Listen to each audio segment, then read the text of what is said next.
આપણી સંકલ્પ ન્યૂઝ ચેનલને સબસ્ક્રાઇબ અને લાઇક કરો, બેલ આઇકન દબાવો જેથી આવનાર ન્યૂઝ અપડેટ્સની નોટિફિકેશન આપના મોબાઈલ પર સૌથી પહેલા પહોંચે. Like, subscribe and share the video. નમસ્કાર દર્શક મિત્રો, હું છું પૂજા ટંડેલ. સંકલ્પ ન્યૂઝમાં આપનું સ્વાગત છે. સમાચારની શરૂઆત કરતા પહેલા એક નજર આજના મુખ્ય સમાચાર ઉપર. વાપી ડુંગરામાં એટીએમ કાર્ડ બદલી પૈસા પડાવી લેતી આંતરરાજ્ય ગેંગનો પર્દાફાશ કરી એક રીઢા ગુનેગારને જેલ ભેગો કર્યો. મદદના બહાને સિનિયર સિટીઝનનો પિન જોઈ ₹72,998 પાડી લેનાર સાતીર આરોપી રોહિત પાંડે ઝડપાયો, જ્યારે વોન્ટેડ. વાપીના ડુંગરા પોલીસે એટીએમ કાર્ડ બદલીને નિર્દોષ લોકોના ખાતામાંથી રૂપિયા સફાચટ કરતી આંતરરાજ્ય ગેંગનો પર્દાફાશ કર્યો છે. પોલીસે સીસીટીવી ફૂટેજ અને ટેકનિકલ સર્વેલન્સના આધારે ગેંગના એક રીઢા ગુનેગારને જેલ ભેગો કર્યો છે, જ્યારે તેનો અન્ય એક સાથીદાર હાલ ફરાર છે. ઘટનાની વિગત મુજબ ગત 5 જુલાઈ 2026ના રોજ સવારે છીરી સ્થિત ધનલક્ષ્મી સોસાયટી પાસે આવેલા HDFC બેંકના એટીએમમાં એક વૃદ્ધ નાણાં ઉપાડવા ગયા હતા. આ દરમિયાન ત્યાં પૂર્વ આયોજિત કાવતરા સાથે હાજર 2 જણા શખ્સોએ વૃદ્ધને મદદ કરવાનો દોડ કર્યો હતો. મદદ કરવાના બહાને આરોપીએ વૃદ્ધનો એટીએમ પિન જોઈ લીધો હતો અને તેમની નજર ચૂકવીને મૂળ એટીએમ કાર્ડ બદલી નાખ્યું હતું. કાર્ડ હાથમાં આવ્યા બાદ આરોપીએ વૃદ્ધના બેંક ખાતામાંથી ₹72,998 ઉપાડી લીધા હતા અને ત્યાંથી નાસી છૂટ્યા હતા. પોતાની સાથે ઠગાઈ થઈ હોવાની જાણ થતાં જ વૃદ્ધે ડુંગરા પોલીસ સ્ટેશનમાં ફરિયાદ નોંધાવી હતી, જેના આધારે પોલીસે તપાસનો ધમધમાટ શરૂ કર્યો હતો.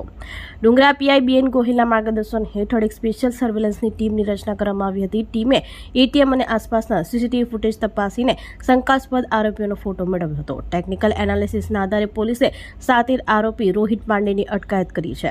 ઝડપાયેલા આરોપી રોહિત પાંડે કોઈ સામાન્ય ગુનેગાર નથી. તેની વિરુદ્ધ ગુજરાત અને મહારાષ્ટ્રના વસઈ રેલવે, બોરીવલી, પનવેલ, વિરાર, ચીખલી અને પલસાણા જેવા વિવિધ પોલીસ સ્ટેશનોમાં 10થી પણ વધુ છેતરપિંડીના ગુના નોંધાયેલા છે. આ કેસમાં તેનો સાથીદાર શ્રીકાંત મિશ્રા, રહેવાસી ઉત્તર પ્રદેશ, હાલ ફરાર છે, જેને પોલીસે વોન્ટેડ જાહેર કરી તેની શોધખોળ હાથ ધરી છે. પોલીસની આ સપાટાબંધ કામગીરીથી એટીએમ ફ્રોડ કરતી ગેંગમાં ફાટફૂટ પડી ગઈ છે, પરંતુ આ ઘટના આપણને પણ ચેતવે છે કે એટીએમમાંથી પૈસા ઉપાડતી વખતે કોઈ પણ અજાણી વ્યક્તિની મદદ ન લો અને તમારું પિન ગુપ્ત રાખો.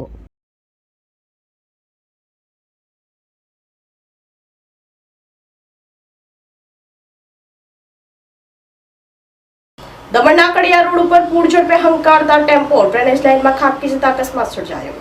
દમણના કડિયા રોડ ઉપર રાત્રે 9 થી 9:30 વાગ્યાના દરમિયાન વાસુકીનાથ મંદિર તરફથી આવતો આઈસર ટેમ્પો નંબર DD03U9227 નો ચાલક પૂરપાટ ઝડપે ભીમપોર તરફ જઈ રહ્યો હતો. ત્યારે કડૈયા પાસે આવેલા મહ્યાવંશી સમાજના હોલની સામેનો ટર્ન ન કપાતા ટેમ્પાના પાછળના ટાયર રોડની ડ્રેનેજ લાઇનમાં ખાબક્યા હતા, જેને પગલે ટેમ્પાનો પાછળનો ભાગ ડ્રેનેજમાં ફસાઈ ગયો હતો અને ટેમ્પાના ટાયર ડ્રેનેજ લાઇન ઉપર પડતા ડ્રેનેજના ઢાંકણા તૂટી ગયા હતા. ટેમ્પામાં માત્ર ડ્રાઈવર એકલો જ હતો અને અકસ્માત બાદ સ્થાનિક લોકો એકત્ર થઈ ગયા હતા તથા ટેમ્પાને ડ્રેનેજમાંથી બહાર કાઢવાની તજવીજ હાથ ધરી હતી. સદનસીબે અકસ્માતમાં કોઈ જાનહાનિના બનાવ ન બનતા લોકોએ રાહતનો શ્વાસ લીધો હતો.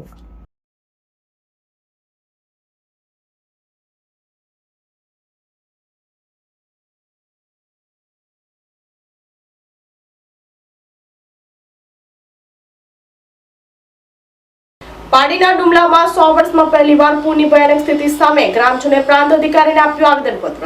ખાડીઓના અનધિકૃત પુરાણ અને અતિક્રમણ સામે આક્રોશ. પ્રકૃતિ આધારિત જીવનશૈલી જાળવી રાખવા અંગે રજૂઆત કરાઈ. પાડી તાલુકાના ડુમલાવ ગામે આદિવાસી વિસ્તારના ગ્રામજનોએ એકજૂટ થઈને પાડી પ્રાંત અધિકારીને આવેદનપત્ર પાઠવ્યું હતું. ગામમાં ગેરકાયદેસર કાદવ માટીનું પુરાણ, ખાડીઓ પર અતિક્રમણ અને બિન આદિવાસી ઔદ્યોગિક કે વાણિજ્યક એકમોના પ્રવેશ સામે ગ્રામજનોએ ભારે વિરોધ નોંધાવ્યો છે. તાજેતરમાં પડેલા ભારે વરસાદ બાદ ડુમલાવ અને આસપાસના ગામોમાં અભૂતપૂર્વ પૂરની સ્થિતિ સર્જાઈ હતી. સ્થાનિકોનો આક્ષેપ છે કે અનધિકૃત રીતે ખાડીઓનું પુરાણ કરવાને કારણે પાણીનો કુદરતી પ્રવાહ રોકાઈ ગયો હતો અને ગામડાઓમાં પાણી ભરાઈ ગયા હતા. 100 વર્ષમાં પહેલીવાર આ પ્રકારની પૂરની પરિસ્થિતિનો સામનો કરનાર ગ્રામજનોએ હવે કડક વલણ અપનાવ્યું છે. ડુમલાવ ગામના રહેવાસી ભગુભાઈ પટેલે જણાવ્યું કે અમારું ગામ આદિવાસી એક્ટ હેઠળ આવે છે અને અમે અહીં ખૂબ શાંતિથી રહીએ છીએ. 23મી જુલાઈએ પડેલા વરસાદમાં અનધિકૃત માટીનું ફિલિંગ અને ખાડીઓના પુરાણને કારણે પાણીનું વહેણ ગામડા તરફ ફંટાયું હતું. 100 વર્ષમાં પહેલીવાર એવા પાણી આવ્યા કે લોકોના ઘરો ડૂબી ગયા. આ પરિસ્થિતિને ધ્યાને રાખી આવેદનપત્ર આપી ગામમાં બહારના કોઈ પણ ઔદ્યોગિક એકમો કે અસામાજિક તત્વોને પ્રવેશવા દેવામાં નહીં આવે તેવી વલસાડ કલેક્ટર, મામલતદાર, પ્રાંત અધિકારી, સ્થાનિક અગ્રણીઓ સમક્ષ માંગ કરી હતી. મારું નામ ભગુભાઈ ગોવનભાઈ પટેલ, ડુમલાવના રહેવાસી છીએ. અમે અમારું ગામ જે છે ને આદિવાસી એક્ટ હેઠળ આવે છે અમારે ગામમાં અમે ખૂબ શાંતિથી રહીએ છીએ. આજે અમે આ 23ના દિવસે જે વરસાદનો ફ્લોર આવ્યો ને કુકવાડા ગામ, અંબાજ ગામ, રાતા ગામ, વાપી ગામના જે પરિસ્થિતિ જોઈ, જે અનઅધિકૃત માટીનું ફિલિંગ કરી અને ખાડીઓનું પુરાણ કરીને જે પાણીનો વેણ જે ગામડા તરફ પ્રયાસ કરે છે. જો ગામડામાં નહીં પાણી આવતા જાય, બાપ દાદાથી 100 વર્ષથી પહેલી વખત એવા પાણી આવ્યા કે બધાના ઘરો ડૂબી ગયા. જે અમે આ પરિસ્થિતિ જોઈ છે, તો એટલા માટે અમે પહેલ કરીએ છીએ, કલેક્ટર સાહેબને અને મામલતદારશ્રીને આવેદન પત્ર આપીએ છીએ કે બહારના કોઈ પણ ઔદ્યોગિક એકમો કે અસામાજિક તત્વોને આવવા દેવાના નથી. અમે ગામના સરપંચ પ્રકાશ પટેલે જણાવ્યું કે બંધારણીય જોગવાઈઓ અને અનુસૂચિના અમલીકરણ અંગે ભાર મૂકતા જણાવ્યું હતું કે ગામમાં બિન આદિવાસી કે કોમર્શિયલ બાંધકામોથી આદિવાસી સંસ્કૃતિ, જળ, જંગલ અને જમીનને ભારે નુકસાન થઈ રહ્યું છે. આ ઉપરાંત ગામમાં વર્ષોથી ખેતી કરતા આદિવાસી ખેડૂતોની જમીન સુરક્ષા અને પ્રકૃતિ આધારિત જીવનશૈલી જાળવી રાખવા અંગે પણ રજૂઆત કરવામાં આવી હતી. આજ રોજ અમે જે આવેદનપત્ર આપ્યું છે એમાં અમારું પાટડી તાલુકાનું ડુમલાવ ગામ અનુસૂચિ 5 હેઠળ આવે છે, જેથી ડુમલાવ ગામની અસાધારણ સભા તારીખ 1/3/2024 રોજ વિવિધ ઠરાવો કરવામાં આવ્યા હતા. જેમાં અમને લાગ્યું હતું કે ભાઈ અમારા ગામમાં અનુસૂચિ 5નું વિવિધ રીતે ઉલ્લંઘન થઈ રહ્યું છે, તો અમારા ગામમાં અનુસૂચિ 5નો જે આદિવાસીઓના હકના માટે છે તે ચુસ્તપણે અમલ થાય એ માટે આજે અમે આવેદનપત્ર આપ્યું. અને ખાસ કરીને જે અમારા ગામમાં અત્યારે ઔદ્યોગિક એકમો, રેસિડેન્ટ સોસાયટીઓ અને કોમર્શિયલ શિક્ષણો, કોમર્શિયલ ગોડાઉનો બાબતે જે આવવાની કોશિશો કરી રહ્યા છે, તો એ બાબતે ગ્રામસભામાં ઠરાવ થયા હતા અને નક્કી કરવામાં આવ્યું કે આ જો વસ્તુ આવશે, બધી ઇન્ડસ્ટ્રી અને કોમર્શિયલ શિક્ષણ, કોમર્શિયલ રેસિડેન્શિયલ સોસાયટીઓ, આ બધી જો આવશે તો જેના કારણે આપણા ગામનો જે આદિવાસીઓની જળ, જંગલ અને જમીન છે એ આમાં ખૂબ જ નુકસાન થશે અને આદિવાસીના રીતિ રિવાજો અને સંસ્કૃતિઓ પણ રૂંધાશે. તો જેના કારણે જે અસાધારણ ગ્રામસભા બોલાવવામાં આવી હતી એમાં આ તમામ કોઈને પણ મંજૂરી ન આપવામાં આવશે એ રીતે ઠરાવવામાં આવ્યું હતું. એ બાબતની સરકારશ્રીને આજે જાણ કરવા માટે આજે આવેદનપત્ર આપવામાં આવ્યું હતું.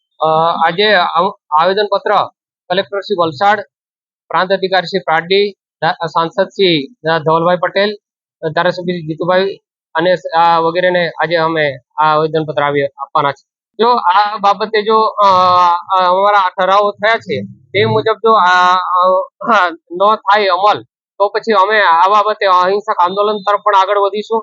સ્થાનિક લલ્લુભાઈ પટેલે જણાવ્યું કે અમારું ગામ પૈસા અને પંચાયત ક્ષેત્ર હેઠળ આવે છે. અમે પ્રકૃતિને અનુકૂળ રહીને પ્રાકૃતિક ખેતી કરીએ છીએ અને આદિવાસી જીવનશૈલી જાળવી રાખવા માંગીએ છીએ. છેલ્લા 40 વર્ષથી જે ખેડૂતો જમીન ધરાવે છે અને દસ્તાવેજો કરવાના બાકી રહી ગયા હોય તો પણ તેમની જમીનનો કબજો કોઈ છીનવી ન લે અને સુરક્ષા મળે તે માટે પણ માંગ કરવામાં આવી હતી.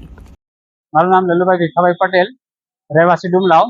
અમારા ડુમલાવ ગામ પૈસા હેઠળ આવે છે અને એટલે અમે અમારા ગામની જે પરિસ્થિતિ છે તે પ્રકૃતિને અનુરૂપ હોય અને લોકો પ્રાકૃતિક ખેતી પણ કરી રહ્યા છે અને ગામડાની જે પરિસ્થિતિ છે તે તો અમે પ્રાકૃતિક ઢબે અમે બધા જીવન જીવીએ અને આદિવાસી શૈલીથી અમારું જે કંઈ બી સાંસ્કૃતિક ને જીવન છે તે જળવાઈ રહે એ બાબતે અમે નક્કી કર્યું છે કે અમારા 40 વર્ષથી અમારા ત્યાં બી જે કંઈ બી ખેડૂતોએ જમીન રાખેલી છે અને દસ્તાવેજ કરવાના રહી ગયેલા તો બી તેમનો કબજો કોઈ ફાળવે, કોઈ લઈ નહીં જાય, તેની કાળજી અમે મળે એવી સલામતીની અપેક્ષા છે. ઉમરગામમાં મેઘરાજાના વિરામ બાદ ઝરમર વરસાદી માહોલ જામતા લોકોને ગરમીથી મળી રાહત. ડાંગરના પાક માટે આ વરસાદ સંજીવની સમાન બનતા ખેડૂતોમાં હરખની હેલી જોવા મળી. ઉમરગામ તાલુકામાં લાંબા સમયના વિરામ અને માત્ર વરસાદી ઝાપટા બાદ આજે વહેલી સવારથી મેઘરાજાએ ત્રીજા રાઉન્ડમાં પુનરાગમન કર્યું છે. છેલ્લા કેટલાક દિવસોથી અનુભવાતા અસહ્ય ઉકળાટ અને બફારા બાદ આજે વાતાવરણમાં છવાયેલી ઠંડક અને ઝરમર વરસાદી માહોલને કારણે સ્થાનિક લોકોને બફારામાંથી આંશિક રાહત મળી છે. સતત વરસેલા વરસાદને કારણે પંથકના નદી નાળા નવા નીરથી છલકાઈ ઉઠ્યા હતા, જ્યારે નીચાણવાળા રસ્તા ઉપર વરસાદી પાણી ફરી વળ્યા હતા. સવારના સમયે કામકાજે નીકળતા લોકો માટે ફરી એકવાર છત્રી અને રેનકોટનો સહારો લેવો ફરજિયાત બન્યો હતો. ખેતીવાડી ક્ષેત્રે પણ આ વરસાદ અત્યંત મહત્વનો સાબિત થઈ રહ્યો છે. તાલુકામાં ખેતરોમાં ડાંગરની રોપણીની કામગીરી હાલ લગભગ અંતિમ તબક્કામાં છે. આવી સ્થિતિમાં રોપણી પૂર્ણ થયા બાદ પડેલો આ વરસાદ ડાંગરના પાક માટે સંજીવની સમાન ગણવાઈ રહ્યો છે, જેનાથી સ્થાનિક ખેડૂતોમાં હરખની હેલી જોવા મળી હતી.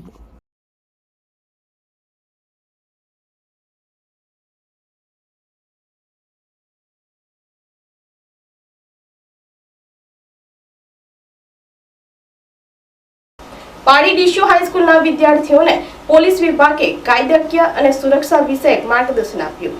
Good touch, bed touch, cyber awareness, વ્યસન મુક્તિ, પોસ્કો અને નવા કાયદા વિશે વિગતવાર માહિતી પૂરી પાડી. પારડીની ડીસ્યુ હાઈસ્કૂલ ખાતે ધોરણ 9 થી 11ના વિદ્યાર્થીઓ માટે પારડી પોલીસ સ્ટેશનના સ્ટાફ દ્વારા એક મહત્વપૂર્ણ અને પ્રેરણાદાયી જાગૃતિ કાર્યક્રમનું આયોજન કરવામાં આવ્યું હતું.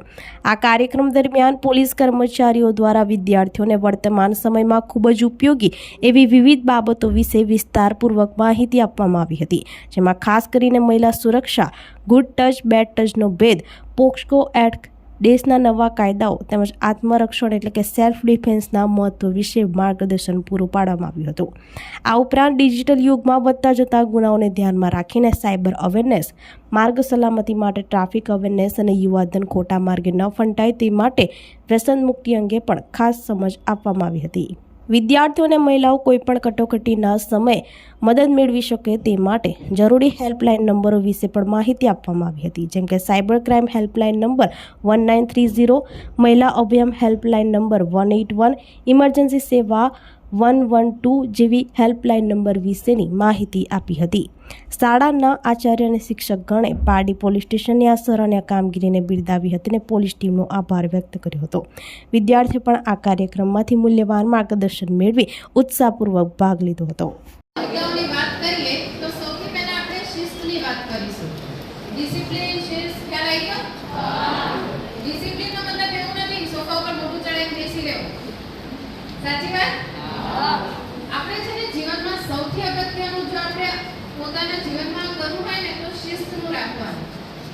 આપણે કેટલા વાગે ઉઠવું છે, કેટલા વાગે વાંચવા બેસવું છે, આપણે 1 કલાકનું રીડિંગ કરવું છે, એ બહુ જ અગત્યનું છે. આપણે જીવનમાં કંઈક નવું શીખવું છે તો આપણે એની માટે એક અલગ ટાઈમ. ભરૂચના વિલાયત ભૂખી ખાડી પુલ ઉપર કાર ઊંચાઈ ઉપરથી ખાબકતા ચાલકનું મોત. અકસ્માતમાં બાળક સહિત 2 વ્યક્તિને ગંભીર ઈજા પહોંચતા હોસ્પિટલમાં ખસેડાયા. ભરૂચ જિલ્લાના વિલાયત નજીક ભૂખી ખાડી પુલ ઉપર ગમખ્વાર અકસ્માત સર્જાતા ચકચાર મચી ગઈ હતી. મળતી માહિતી મુજબ એક કાર પુલ ઉપરથી અચાનક કાબુ ગુમાવી ઊંચાઈ ઉપરથી નીચે ભૂખી ખાડીમાં ખાબકી હતી. અકસ્માતમાં કાર નીચે પટકાતા ભારે નુકસાન થયું હતું અને કારના ફૂડચા ઉડી ગયા હતા. અકસ્માતની જાણ થતાં આસપાસના લોકો તાત્કાલિક ઘટના સ્થળે દોડી આવ્યા હતા અને બચાવ કામગીરી હાથ ધરી હતી. અકસ્માતમાં કાર ચાલકનું ગંભીર ઈજાઓને કારણે મોત નીપજ્યું હોવાનું જાણવા મળ્યું છે, જ્યારે કારમાં સવાર બાળક સહિત અન્ય 2 વ્યક્તિઓને ગંભીર ઈજા પહોંચતા તાત્કાલિક સારવાર માટે હોસ્પિટલમાં ખસેડવામાં આવ્યા હતા. અકસ્માતની જાણ થતાં પોલીસ પણ ઘટના સ્થળે પહોંચી હતી અને સમગ્ર મામલે વધુ તપાસ હાથ ધરી છે. કયા કારણસર કાર કાબુ બહાર ગઈ અને અકસ્માત કેવી રીતે સર્જાયો તે અંગે પોલીસ દ્વારા તપાસ કરવામાં આવી રહી છે. વિલાયત ભૂખી ખાડી પુલ પર સર્જાયેલા ગમખ્વાર અકસ્માતને પગલે આ વિસ્તારમાં અરેરાટી ફેલાઈ ગઈ હતી. ભરૂચથી રિપોર્ટર અવી સૈયદ, સંકલ્પ ન્યૂઝ.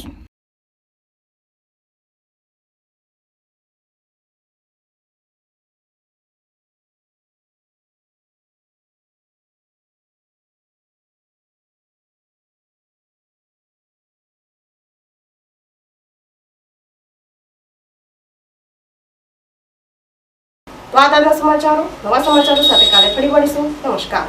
આપણી સંકલ્પ ન્યૂઝ ચેનલને સબસ્ક્રાઇબ અને લાઇક કરો, બેલ આઇકન દબાવો જેથી આવનાર ન્યૂઝ અપડેટ્સની નોટિફિકેશન આપના મોબાઈલ પર સૌથી પહેલા પહોંચે. Like, subscribe and share the video.